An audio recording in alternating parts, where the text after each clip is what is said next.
भारतीय महिला क्रिकेट संघाने इंग्लंडच्या महिला क्रिकेट संघाला 347 धावांनी मात दिली आणि हा इतिहासातील सर्वात मोठा विजय ठरला. यापूर्वी असा विक्रम श्रीलंकेच्या महिला संघाने 1988 मध्ये पाकिस्तान संघावर 309 धावांनी विजय मिळवला होता.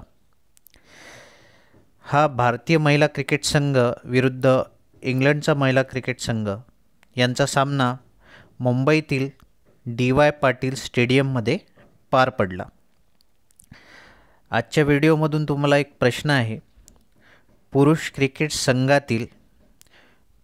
क्रिकेट संघातील कसोटी सामन्यामधील सर्वाधिक फरकाने किंवा सर्वाधिक लीडने जिंकलेला सामना कोणत्या संघाच्या नावावर आहे?